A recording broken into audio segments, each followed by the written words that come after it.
બોલો ઉદાહરણ નંબર કયું છે? એટલે સ્વાધ્યાયના બધા દાખલા પતી ગયા. હવે ઉદાહરણ લઈએ છીએ આપણે. ઉદાહરણ 9 પેજ નંબર 70. સીધા નિયમો. પ્રાતઃ સર્વેમાં ઉધાર હોય ઉધાર બાજુ અને જમા હોય તો જમા બાજુ. બરાબર. અહીંયા બંને બાકી અલગ આપી છે. કદાચ પહેલા ઉધાર પછી જમા જુઓ. ઓકે. અને બીજું ચેક કરો, ચાલુ ખાતા નથી આપતા ને?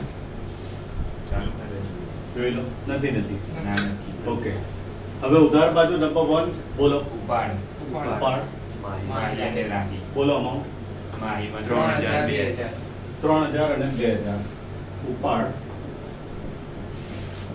નેક્સ્ટ. શરૂઆતનો સ્ટોક ઉધાર જ છે. એટલે ઉધાર જ છે એટલે બીજો કોઈ સ્કોપ નથી. 1750. શરૂનો સ્ટોક 1750. સ્પીડ ખરીદી બધું જે સહેલું છે એમાં ટાઈમ નથી બગાડતા. ખરીદી કેટલી? 1,38,750. 138,750. સ્પીડ. મુસાફરી ખર્ચ રાહી અને સેલ્સમેન. Just a minute. ભાગીદારનો આપ્યો છે મુસાફરી ખર્ચ. રાહી અને સેલ્સમેન. ભાગીદારની વિગત ક્યાં લખીશું? ફાળવણીમાં. બરાબર. અને કંઈક હવાલો બી છે રાહીના મુસાફરી ખર્ચનો જો તો.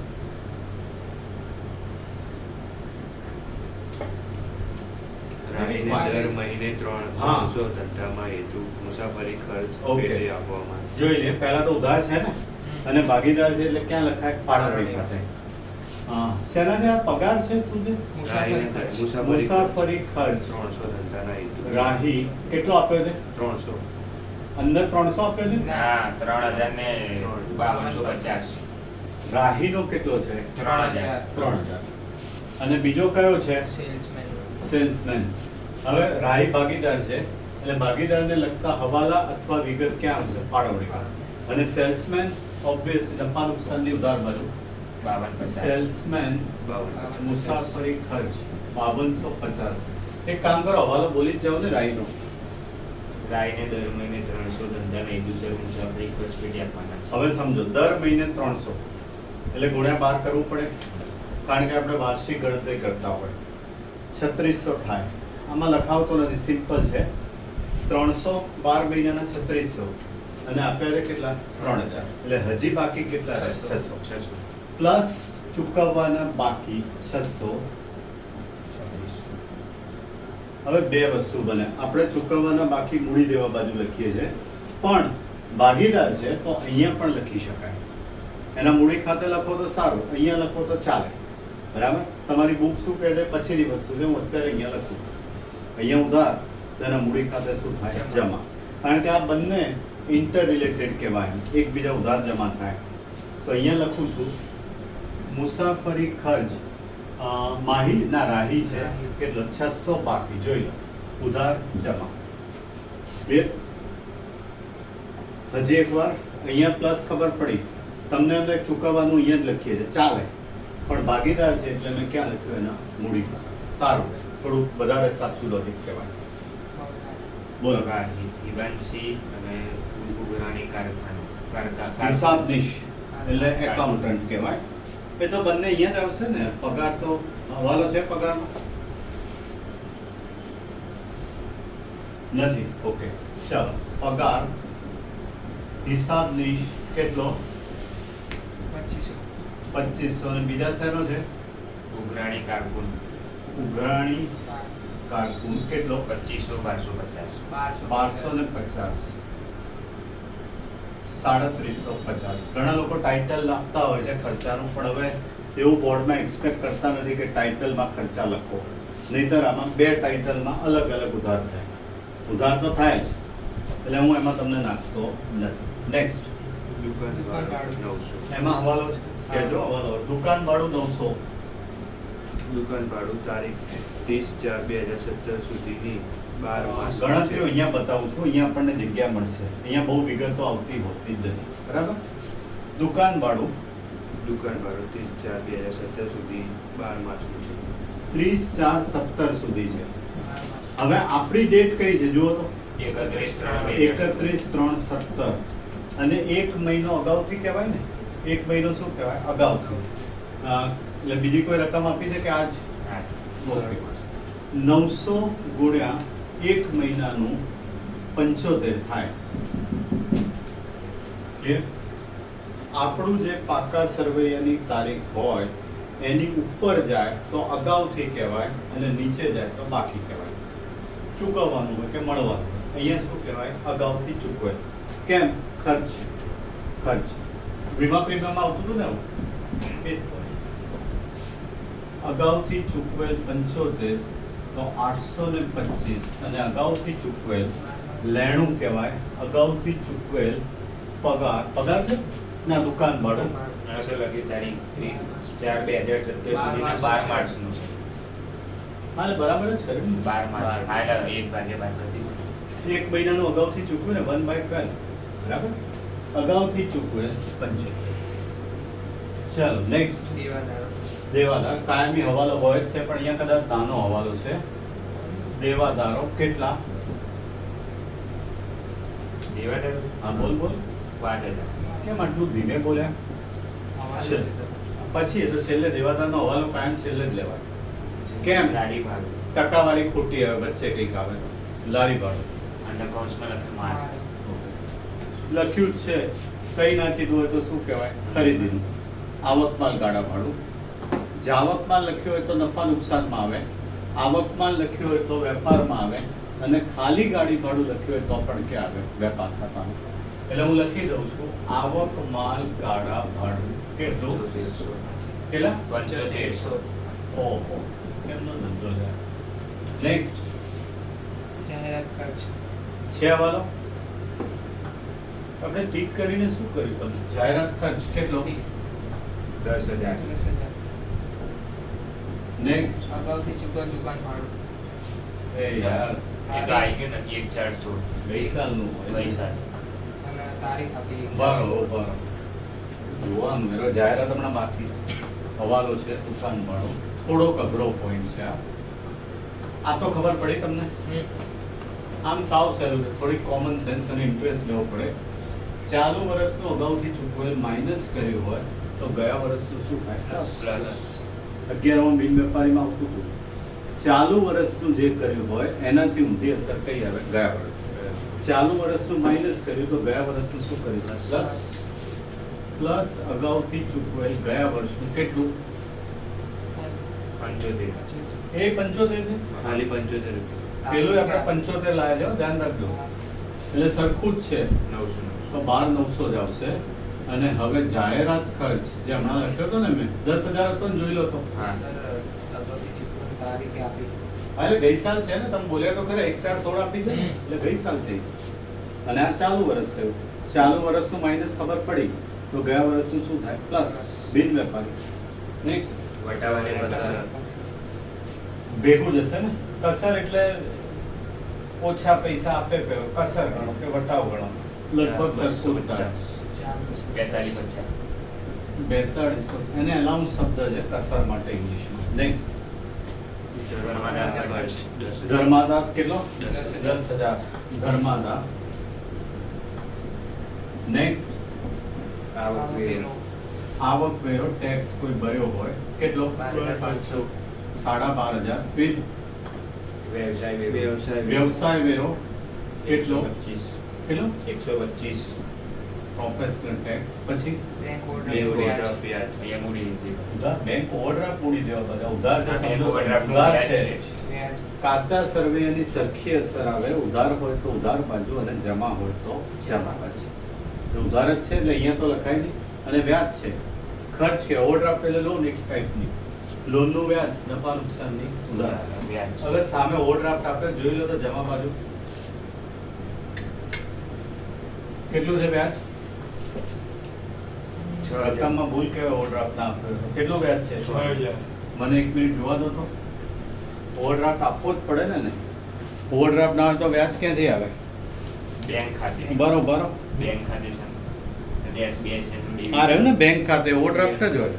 જમા બાજુ આપ્યું જ છે જોઈ લો. નેક્સ્ટ બેંક બેંક કમિશન ઉધાર જ છે. જમા હોઈ શકે હો, કમિશન એટલે જોવાનું. 250. Bank commission 250. ફિર SBI ના શેર ક્યાં લખાય? અલ્યા ઉધાર છે ક્યાં દેવાની આ ઉધાર છે આ જમા અને આ ઉધાર છે આ ઉધાર જમા ક્યાં લખશો બોલો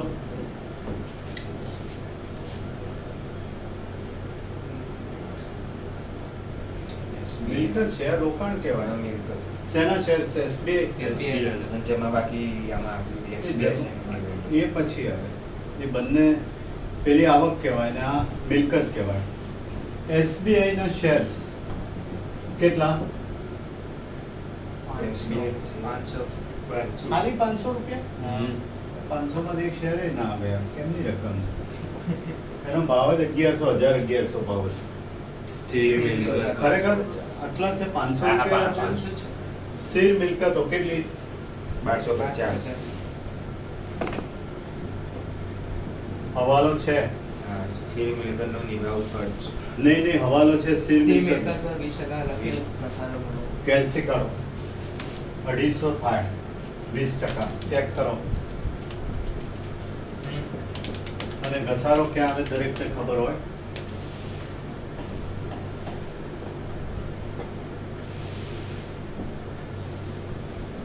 નેક્સ્ટ સ્થિર મિલકતોનો નિભાવ ખર્ચ 500 ઉધાર છે એટલે કે બીજું વિચારવાનું જ નથી નિભાવ કેટલા 500. બિલ રોકડ શિલક 450 ઉધાર જ છે એટલે કોઈ ઇસ્યુ નથી રોકડ સિલક કેટલી બોલ્યા 450 નેક્સ્ટ પાઘડી. પાઘડી ક્યાં લખાય મિલકત. બરાબર પાઘડી કેટલી 25000 નેક્સ્ટ જેમાં બાકી પતિ કે ઉધાર બાકી જોઈ લો ઓવર એન્ડ આઉટ જેમાં બાજુ નંબર 1 એટલે ખરીદ પરત ના આવ્યું એમ ને ઓકે હશે કદાચ મૂડી ખાતા. મૂડી ખાતા બાકી આગળ લાયા મારી 20,000 ને 12,500. 12500 ખરેખર આ બધા આંકડા લાખમાં ને એવું હોય આટલી ઓછી મૂડી ને એવું ના હોય લાખમાં કૌંસમાં લખ્યું હોય ઘણી વાર વેચાણ કેટલું? 2 લાખ 2 લાખ હવાલો દેખાતો નથી ભાઈ નેક્સ્ટ ખરેખર ખરીદ પર વાત કરી દો કેટલું 1250. બોલો 1250. હમણાં 12500 137 ચેક કરી લેજો ધ્યાન રાખજો ફરીવાર યાદ કરાવું છું ખરીદી ઉધાર હોય તો એનું પરત જમા હોય વેચાણ જમા હોય તો એનું પરત શું હોય ઉધાર કેમ માઇનસ થાય છે ઊંધું નેક્સ્ટ વટાવાને કસર 1250 જમા છે ને હા. વટાવ કસર 1250 ફિટ પછી છે SBI છે એનું dividend. ડિવિડન્ડ જમા SBI ડિવિડન્ડ કેટલું 50 ફિટ બેંક ખાતે ઓવરડ્રાફ્ટ હોય ખાલી બેંક લખો તોય ચાલે 3000 બેંક ઓવરડ્રાફ્ટ 3000 ફિટ લેણદારો. લેણદારો કેટલા 1250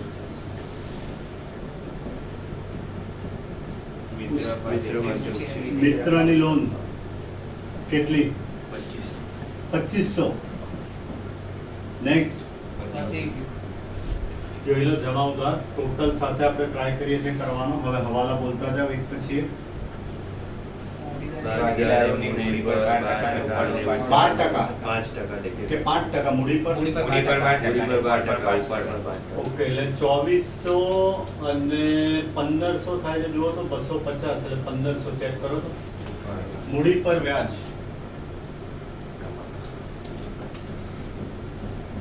1500 થાય છે બીજાનું 20% એટલે 12% બોલે હા બોલો 2400 આવી ગયું એ તો બરાબર બીજાનું મારે 1500 જ આવે છે ને? 1500 હવે આમ જો અહીંયા જમા કર્યું એટલે ત્યાં ઉધાર મૂડી પર વ્યાજ માહી રાહી 2400 1500 એટલે 3900 બરાબર તમારે એના બીજો વિડીયો જોઈતા હોય ને બીજા વિડીયો તો ઇંગ્લિશ મીડિયમમાં તો છે જ બધા જ દાખલાના છે બહુ કંઈ ફેર નહીં પડે એકાઉન્ટમાં બહુ ફેર નથી હોતો એટલે એ રીતે તમે લઈ શકો બરાબર ચલો ભાઈ મૂડી પર વ્યાજ આવી ગયું ફિર ઉપાડ 5%. 5% 150 અને 100 જુઓ તો તારીખ નથી આપી ને અહીંયા ઉધાર અહીંયા જમા ઉપાડ પર વ્યાજ माही राही 150 100 250 उसके बाद ગાડીને વેચાણ પર 3% લેખે કમિશન આપે સારો પોઈન્ટ છે. વેચાણ ઉપર 3%. આમ જુઓ તો 2 લાખ એના 3% કરો તો 6000 થાય. જુઓ બરાબર. હવે ભાગીદાર છે. આમ જુઓ એક અસર અહીંયા ને બીજી અસર થાય. આમ જુઓ બરાબર ધ્યાન રાખો. અહીંયા ઉદાહરણ અહીંયા શું કરીશ? ચાલો વેચાણના 3%. વેચાણ કેટલું છે? 2 લાખ એના 3%. હવે કંઈ કેલ્ક્યુલેશન એવું બતાવવાની જરૂર નથી. વિડીયો છે જ તમારી પાસે. એટલે માહીને કમિશન 6000 અને અહીંયા કમિશન માહીનું 6000. ક્લિયર? ચાલો નેક્સ્ટ. ગાડીને દર મહિને 300 ધંધાને હેતુ સમજો થઈ ગયું. આવી ગયું, જોઈ લો. ફેર મિત્ર પાસેથી ઉછીના લીધેલા રકમ પર 50 વ્યાજ ચૂકવવાનું બાકી છે. ચૂકવવાનું બાકી એટલે દેવું. એટલે ચૂકવવાનું 25, બાકી વ્યાજ એટલે આપણે અલગ જ બતાવીએ 50. અહીંયા જમા, અહીંયા ઉધાર. લોનનું વ્યાજ 50. ક્લિયર? ફેર દુકાન ભાડે થઈ ગયું. આવી ગયું, જોજો લઈને આવી ગયું. સ્થિર મિલકત આવી ગયું. 250 ઉધાર ઉઘરાણીના વસૂલ થઈ શકે એને શું કહેવાય? તેવી ગાલખાત. ગાલખાત કહેવાય. ઉઘરાણી બાકી હોય, માલ વેચ્યો હોય, પૈસા વસૂલ થઈ શકે એમ નથી એટલે ગાલખાત કહેવાય. કેટલા છે? 250. 4750. જરા જોઈ લેજો નંબર્સ. અને અહીંયા ગાલખાત બીજી કોઈ આપી જ નથી. અને ખાસ યાદ એ રાખવાનું સાયકોલોજીકલ મિલકતમાંની જે માઇનસ થાય એ બધું જ નફા નુકસાન સાથે ઉધાર થાય. કેમ? નુકસાન કહેવાય. એક ટાઈપનું શું કહે? નુકસાન. એટલે અહીંયા જે બી માઇનસ થાય એ બધું જ નફા નુકસાનમાં ઉધાર થાય. વેપારનું તો લગભગ આમાં હોતું નથી. આ વસ્તુ મગજ. નેક્સ્ટ. આખર માલનો સ્ટોક 19,025 હતો. 19025 આખર સ્ટોક.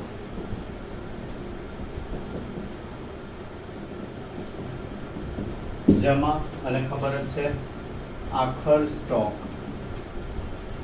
19025. પછી ટોટલ મળવું એટલું જ જરૂરી હોય છે. જોઈ લઈએ આપણે. 219,025 219,025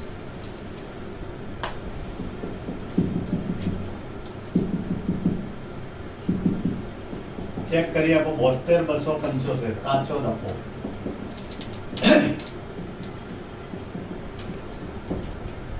બોતેર 275. આવી ગયું. આ મેં કેલ્ક્યુલેશન રાખ્યું છે. આમ તો એક જ હતું એટલે ના લખ્યો તોય ચાલે, પણ આ ગણતરી છે. 73,575. શું 73 જ? અહીંયા એટલે 72 જ આ આવ્યું તો ને? અહીં કમ્પ્લીટ. ઓકે. 73,575.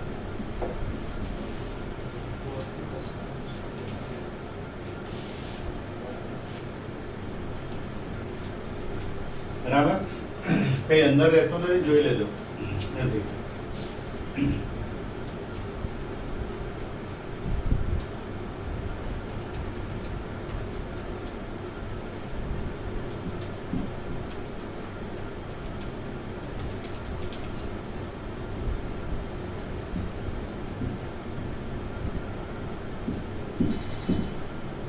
એકાવન ને 22 ચેક કરો તો.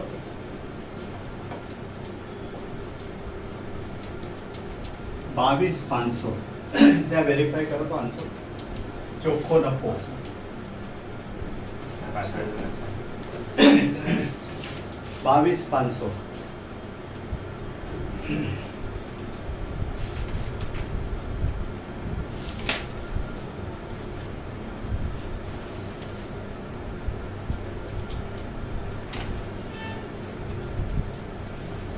અહીંયા 19,500 લખ્યું.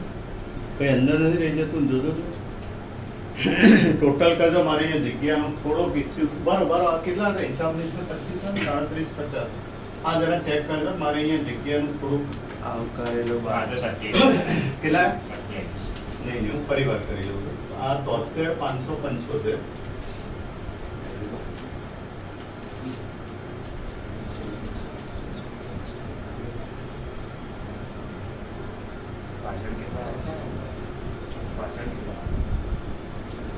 બરોબર 48 54 નહીં 19500 આવે ભાઈ 19500 આ ટોટલમાં 19,500. જોજો એટલે હું તમને કહું છું અહીંયા જગ્યા ઓછી છે ભાઈ ચોખ્ખો નફો આવ્યો હવે ચેક કરો તમે ટોટલ મેં કરી નાખ્યું ડોન્ટ વરી ચોખ્ખો નફો 19500 એટલે 19750 બરાબર આ 19750 થોડીક જગ્યાનો પ્રોબ્લેમ થશે 62,50. હા મેં કીધું 62,000 આને વહેંચણી પાત્ર નફો કહેવાય એનું પ્રમાણ આપ્યું હશે જુઓ તો 6/4. એટલે 3/2 થયું ને 6/4 જો આને વહેંચી આપું તમને 6250 બીજું કેલ્ક્યુલેશન લો ને 6/4 કરો બરાબર 36 3750 5 એટલે 62 125 તરી 375 જોઈ લો 4/10 2500 ચેક કરો તો નફાની વહેંચણી ચેક કરો આન્સર વેરીફાઈ કરો 6250 આઈ એટલે 3750 અને 2500 આ બોર્ડ થોડુંક નાનું પડે અહીંયા વહેંચણી પાત્ર નફો બરાબર 3750 અને 2500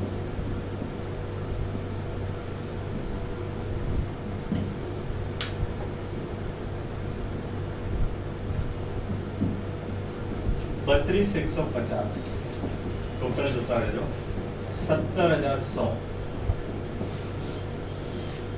2100 એટલે 15 અને 2 થાય જોઈ લો ચેક કરી લો 29 અને 15 બાકી આગળ લઈ ગયા જગ્યા ઓછી છે હું ટ્રાય કરું છું બધું જ ઇન્ક્લુડ કરવાનો અને ટોટલ મળે એટલે મૂડી માહી અને રાહી 29,000 15,000